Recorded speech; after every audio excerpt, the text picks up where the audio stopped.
you know who I am. I'm Abby Lee Miller. I'm a dance teacher and choreographer from Pittsburgh, Pennsylvania. I was born and raised in Pittsburgh. Some of you are struggling to see, so I'm gonna come up a little higher. Save those tears for the pillow. All right, so I'm thrilled to be back here again. There was a touch and go period where I didn't know if I would be able to get on a plane and fly across the ocean and get to England and visit my friends and see all of you. It was touch and go there for a while. I'm gonna get to that a little bit later. I just want to start off by telling you about the show. So back in 2010, 9-10, a friend of mine, John Carlo, was a dancer in LA. He was towards the end of his career. He was 34 and things were ending. And he was a very successful commercial dancer. He did world tours, you know, Paula Abdul, Celine Dion, everybody. Did the Academy Awards, he did the Emmys. And he needed to figure out a way to pay his bills. Because the jobs were ending and he didn't save, like many dancers and dance teachers. Anyway, he thought he'd create a television show. So we were in Las Vegas. He was there with some kids that he had choreographed for at a convention. I was at the same convention. We've been friends for 25 years before that, and ran into each other again. How you doing, Nina? And I said, I'm going over to another hotel to see some of my little ones. My older, more advanced students were, who's talking? My older, more advanced students were at one convention and competition, and the other younger kids who were not as advanced were at another competition. So I said, I'm gonna go over there, their solos are now, why don't you come and see them? So he came over to the hotel with me and he watched these little kids do their dances and he was like, oh, these kids are so cute. They should be on television or in the movies. They're adorable and they're good.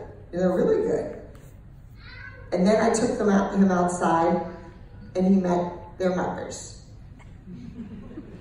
who were drunk, broke, and laying at the pool while their kids were doing their solos, of course. So,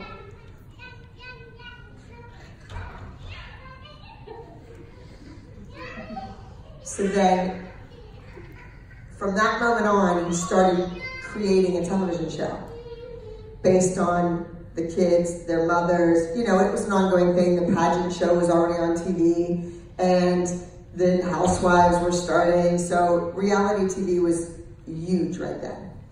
And for about a year and a half, I worked with him on the phone, back and forth and back and forth, 4 times a day, at least. Sometimes 5 or 6. Asking questions, well, how does this happen? He never owned a studio. And he was kind of out of the loop with kids' competition numbers and how the competitions ran. So forth and so on. He pitched the show to a friend of his who was a casting director for The Bachelor. And she said, it's not really for me, I hate kids, but I think you have something here. I know this guy that does birthday parties and other kids' shows. Television shows about birthday parties. And she said, let me introduce you to him and see what he thinks. So she introduced John to Brian Stinson, who I refer to as Satan for the rest of the afternoon.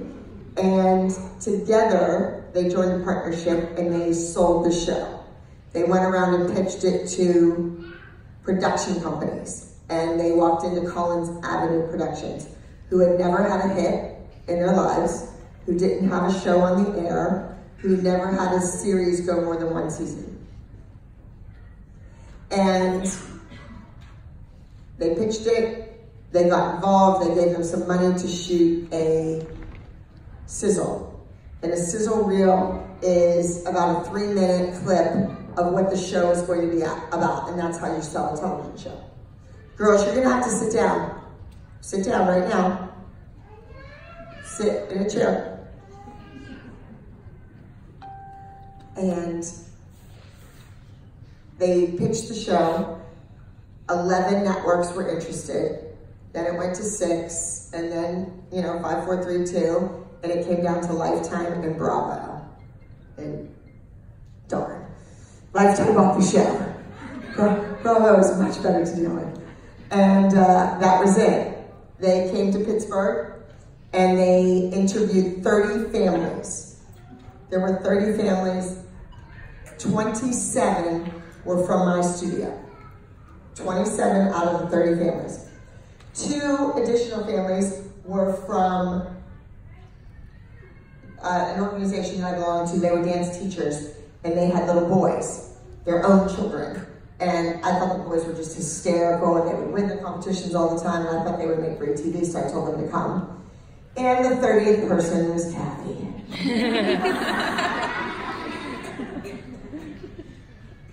She was a member of Dance Masters of Ohio, and we used to see each other at nationals once a year. We were friendly. And then she started to bring some of her students that had won titles to my studio for me to train them to go to nationals.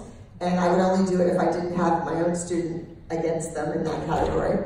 And then she started to have some of my faculty do choreography for her. So it's not like I didn't know who Kathy was. She knew who I was, believe me. We didn't really compete against each other though. We ran in different circles.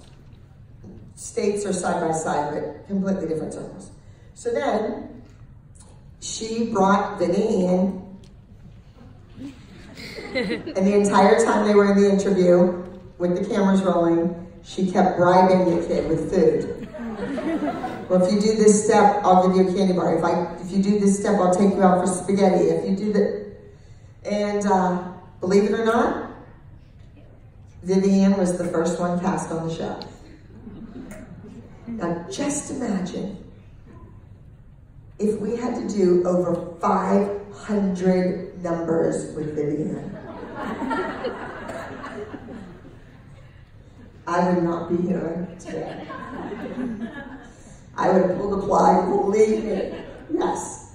So that's how it all started. So the show was created with my studio in mind, with my building, the way it was built, with the observation mezzanine and all that jazz. And believe me, those first 2 episodes when they aired, all my alumni that was working professionally in New York or Las Vegas or Tokyo, Japan, they were all calling saying, "What happened to you? Why are you so nice to those kids? Why are you so nice to those people?" Well, all of you thought that I was really mean and I was crazy. I had to pull it back. I had to tone it down for the cameras. Suddenly there was a camera in my face and I was like, "Oh, I can't say that. Oh, I can't say that. Oh, I can't say that." So it was organic. It was real. You know, the mothers were all jealous of one kid, and one kid's mother was a big liar, and they knew that for years. They knew it. They lived it. You know, we know who bounced their checks. We know who couldn't afford the tuition. The trombone. We knew who worked behind the desk and helped out and said they were paying for everyone, which they weren't. They were just writing themselves out of receipt. Unfortunately, I didn't find that out till a few years ago. But now I know better. We moved the show to LA, and that's when things just took a dive, because suddenly the dance teacher from Pittsburgh, who made them a lot of money, made them stars, pushed them, molded them, created this show, didn't know anything. Now they had managers flocking to them. They had agents, they had publicists, they had stylists. They were going to movie premieres. They were doing this, they were doing that, but not doing their homework and not doing their dance classes and not training. Now I've kind of just accepted it that it's hard to shoot a show and train at the same time. It's like when you book a Broadway show, or there's some gentlemen here when you're working on a ballet. You know, you take class, but it's not really like you're training. You're just in rehearsal for another show, another production. And that's what happened. So when the show moved to LA, the kids got a little big for their britches. And they didn't want anyone to tell them what to wear or how to do their hair. Or, you know, when you see the show, you think it's quite different that I didn't care. I cared. It was my livelihood. And I had a studio in LA. I paid a fortune on my building in the area that I was in, between Beverly Hills and Brentwood and Santa Monica and Pacific Palisades. I was in a very, very, you know, lucrative area, a wealthy area, and the kids that came from all over the world to study. And I wanted those kids there, and I wanted them in class. And they were too busy shopping and going out to eat. So that's kind of what happened. Now, Collins Avenue Productions has taken the show back to Pittsburgh because they want season 8 to be organic. None of the kids are from Pittsburgh. There's really nobody there anymore. It's scary. I graduated with 1,200 students in my graduating class, and there's probably 400 kids in the whole high school. I think everybody's moved to LA and the whole country's gonna tip over and fall into the ocean. So they want it to be organic. In the meantime, we are all freezing our butts off. You know, it's crazy. It's crazy to make these kids get up at 7 o'clock in the morning and get to a rehearsal and stand in a straight line for a pyramid. And it's literally 20 below zero outside. You know what it's like to be cold. It's freezing here. And the woman I rented the studio to was not my student. I never trained her. My kids wanted nothing to do with it. My alumni, they're still working professionally. They have great careers. No way. No, we see the mothers. We don't want to deal with that. No way. So this young girl's parents rented the studio, and now she's making twice off the television production what she pays me to rent the studio. It's nuts. And we have to be out at a certain time, we have to do this, we have to do that, da, da, da, da, da. And when it was me, they walked all over me. They destroyed my business in Pittsburgh, the crew. They would keep kids outside in the snow when their lesson started at 4 o'clock because they were shooting a scene in the lobby and they couldn't have anybody walk in. And here you rush to school, you got your kid, you dress them in the car, you bring them to the dance studio, and then they can't get in the door. It was just bad. I didn't know enough, I wasn't prepared enough, and I certainly didn't have the right attorney. That's for sure. So now we're back in Pittsburgh, and we just had a 2-week break. We've shot 10 episodes.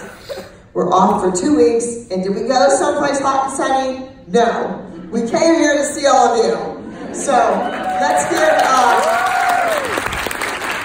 a warm welcome. First, I want to introduce the girls. We're going to do a number called Body and